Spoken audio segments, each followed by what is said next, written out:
July 12, 1979. New York City. A summer night thick with humidity and silence. On a quiet stretch of Mulberry Street, in the heart of Little Italy, a man walks alone. No bodyguards, no convoy, no warning. Just a powerful figure, exposed. His name is Carmine Galani, and within minutes, he will be dead. Gunfire erupts without hesitation. Automatic weapons tear through the still air. The sound echoes between brick buildings, sharp, violent, final. When it's over, 3 bodies line the courtyard of a small Italian restaurant called Joe and Mary's. Galani is slumped in a chair, a cigar still clenched between his teeth. It is a message, not just a murder, but an execution meant to be understood. And yet, in the years that followed, the Mafia would try to bury what really happened that night. Carmine Galani was not just another mobster. He was a product of the old world, and a symbol of something dangerous. Born in 1910 in East Harlem, New York, Galani grew up in the shadow of organized crime. By his early 20s, he was already working for the Bonanno crime family, one of the 5 families that controlled New York's underworld. He was known for one thing above all else: ruthlessness. Galani didn't negotiate, he didn't compromise, and he didn't forget. In the 1940s and 50s, he built a reputation as a violent enforcer, a man who could be trusted to carry out orders, no matter how brutal. By the 1960s, he had risen through the ranks, but his ambitions went far beyond being a soldier. Galani wanted power, real power. At the time, the Bonanno family was led by Joseph Bonanno, a boss who had once been one of the most respected figures in the Mafia. But by the early 1960s, things began to change. Bonanno disappeared in 1964 during what became known as the Bonanno War, an internal power struggle that fractured the family. Leadership shifted, alliances collapsed, trust disappeared, and into that chaos stepped Carmine Galani. But Galani's rise would not come immediately. In 1962, he was arrested on narcotics charges, a serious offense in Mafia circles. Drug trafficking was officially forbidden by the Commission, the governing body of the American Mafia. But behind closed doors, everyone knew the truth. The heroin trade was too profitable to ignore. Galani was deeply involved. In 1963, he was sentenced to 20 years in federal prison. For most men, that would have been the end. But for Galani, it was only a delay. While behind bars, Galani maintained connections. He communicated with loyalists on the outside, quietly rebuilding influence. And when he was finally released in 1974, everything had changed. The Bonanno family was weak, fragmented, leaderless in practice, even if not in name. Galani saw an opportunity, and he moved fast. Within months, Carmine Galani effectively seized control of the Bonanno crime family. He didn't ask permission. He didn't wait for approval from the Commission. He simply took it. Men who opposed him were pushed aside, or worse. Capos were replaced with loyalists. Old alliances were ignored. And most dangerously of all, Galani began expanding aggressively into the heroin trade. The operation would later become known as the Pizza Connection, a vast international narcotics network, linking Sicilian mafia clans to American distribution routes. Heroin was shipped from the Middle East to Sicily, then smuggled into the United States. From there, it was distributed through a chain of Italian pizzerias across New York and beyond. It was efficient, discreet, and incredibly profitable. Galani wasn't just participating, he was dominating. But there was a problem. The American Mafia had rules, and Galani was breaking all of them. He was acting without approval, expanding too quickly, drawing attention, and worst of all, he was keeping too much money for himself. The other crime families were watching. The Gambino crime family, the Genovese crime family, the Lucchese crime family.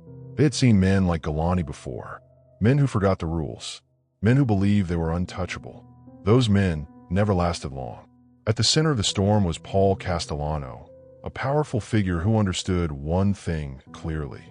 Galani was becoming a threat, not just to the Bonanno family, but to the entire structure of organized crime in America. Because if one boss could ignore the Commission, then the entire system would collapse. Behind closed doors, meetings began, quiet discussions in social clubs, late-night conversations between bosses. No records, no witnesses, just decisions, and slowly a consensus formed. Carmine Galani had to go, but removing a mafia boss was not simple. It required approval, planning, and above all, secrecy, because if Galani suspected anything, he would strike first, and he would not hesitate. What made the situation even more dangerous was Galanti's inner circle. He surrounded himself with Sicilian bodyguards, fiercely loyal men known as Zips. They spoke little English. They answered only to him, and they were always armed. Galani trusted them more than anyone else. But that trust would become his greatest vulnerability. By 1979, the decision had already been made. The order was in place. The only thing left was the execution. Galanti, confident and defiant, continued his routine. He held meetings openly. He dined in public.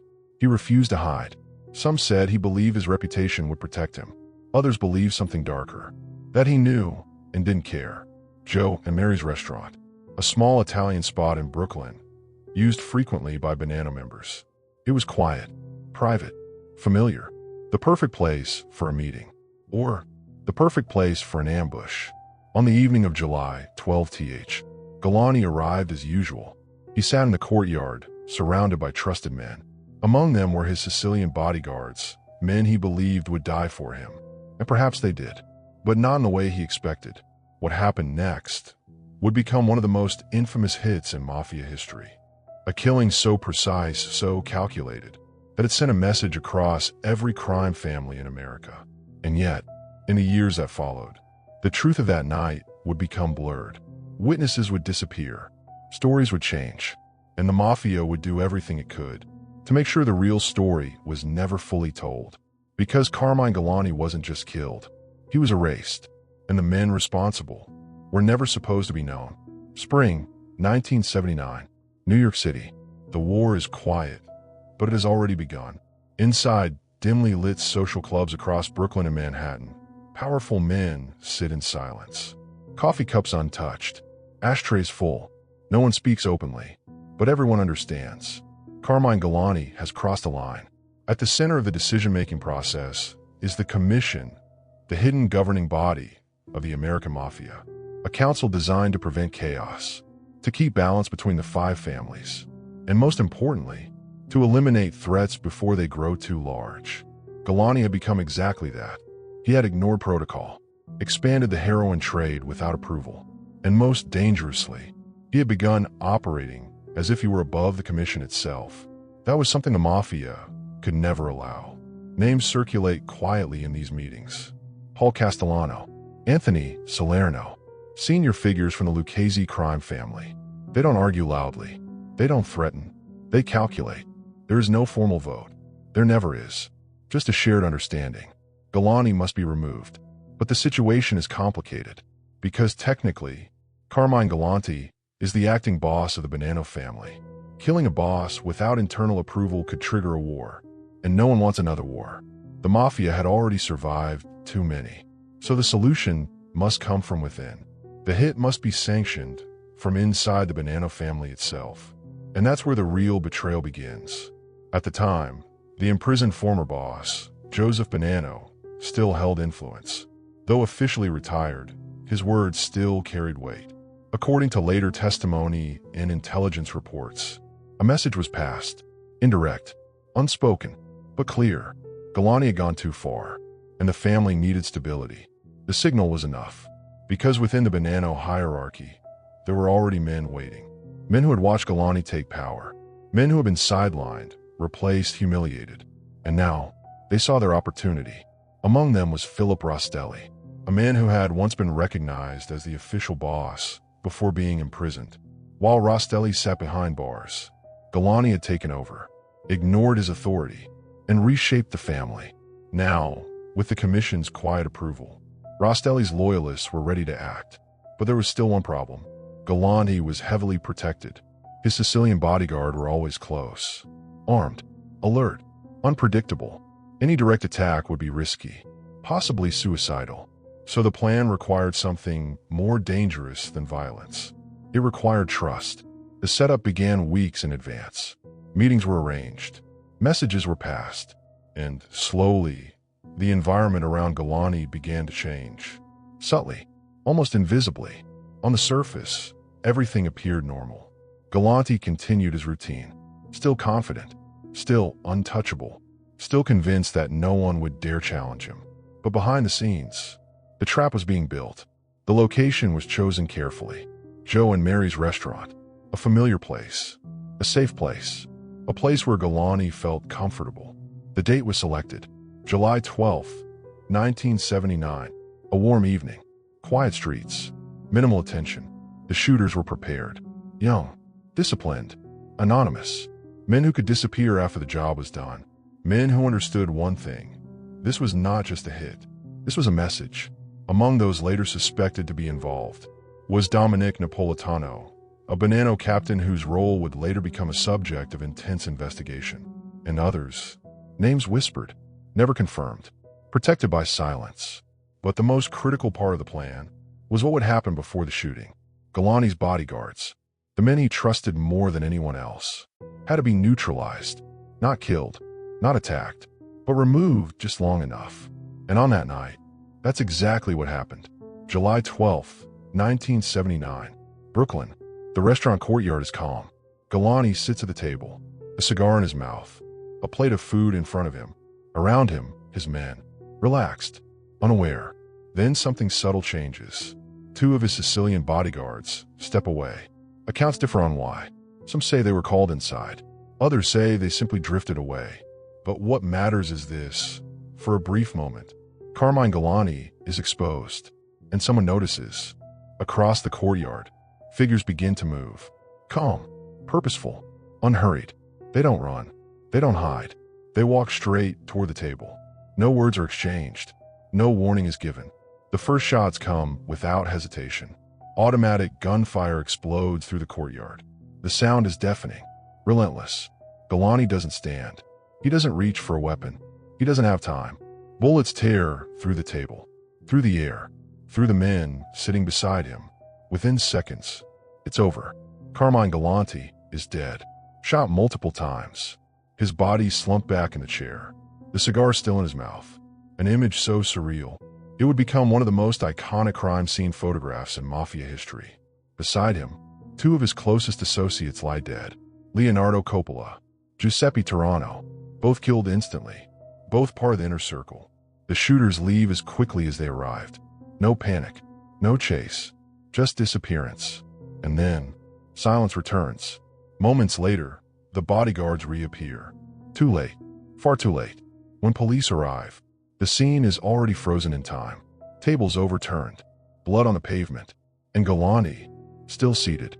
The message is clear, brutally clear. No one is untouchable, not even a boss.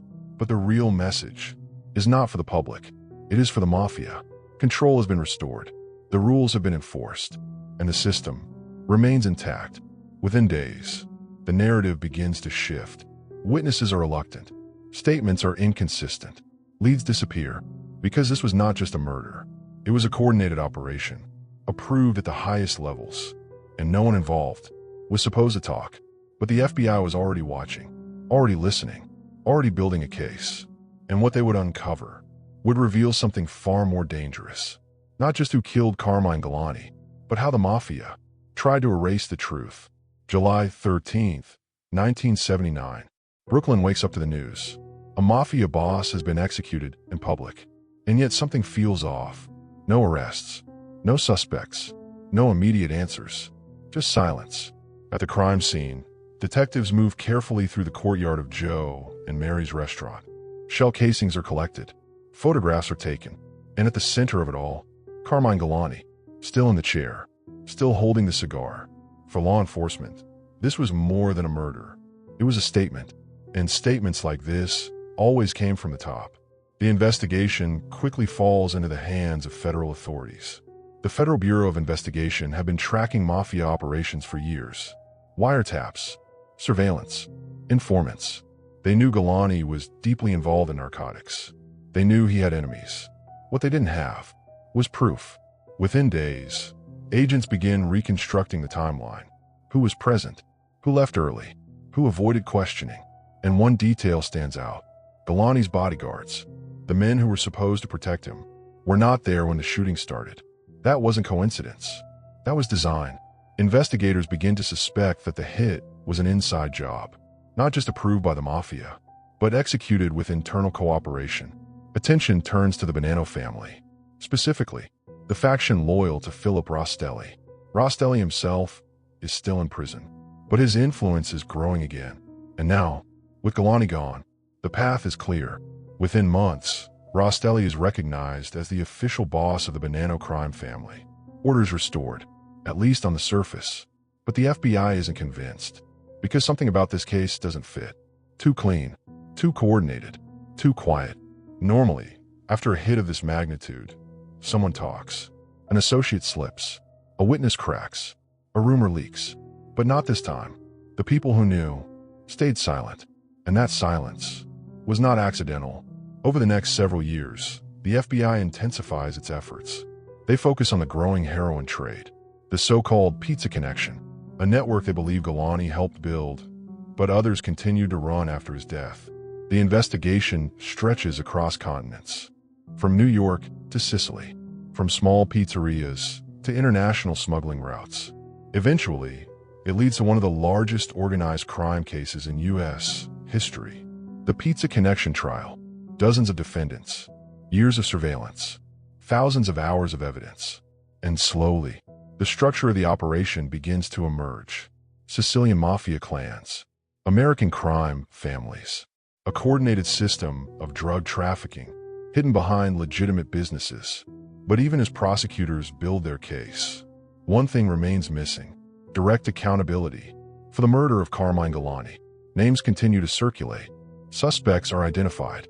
Among them, Dominic Napolitano, a man believed to have played a role in the events leading up to the hit. But proving it is another matter entirely, because in the world of organized crime, silence is survival.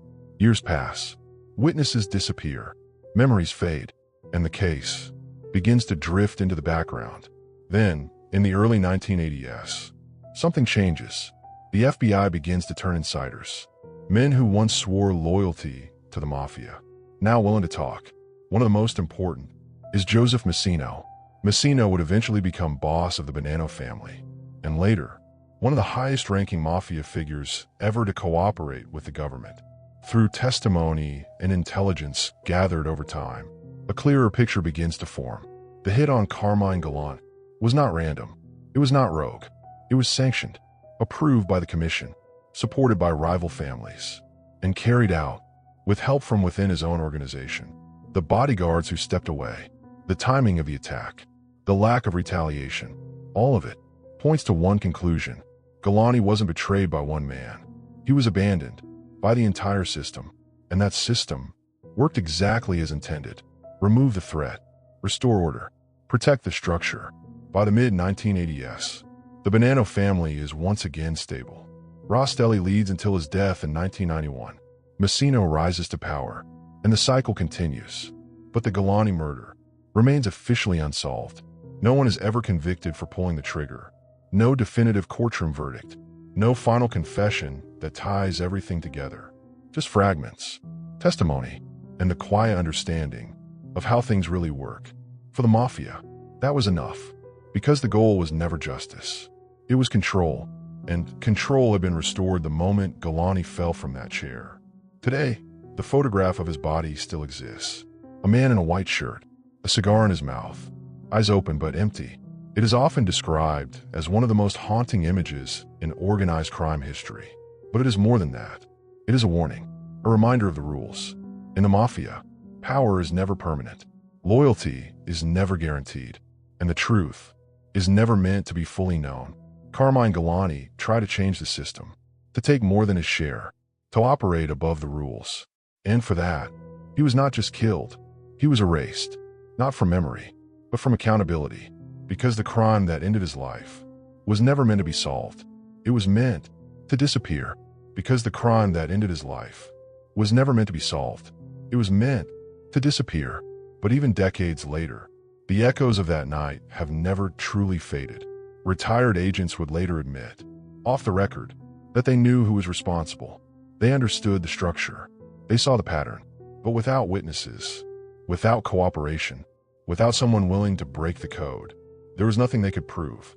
And in the Mafia, proof is everything. Files were eventually archived. Leads went cold, and the case of Carmine Galante became another unsolved chapter in organized crime history. But within the underworld, it was never unsolved. Everyone knew what happened. They just never said it out loud. Because the real power of the Mafia was never just violence. It was control over truth, the ability to decide what is remembered and what is buried. And on that summer night in 1979, in a quiet Brooklyn courtyard, the Mafia didn't just eliminate a boss. They proved something far more terrifying, that even the most powerful man in the room can vanish without answers, and the world will be left with nothing but silence.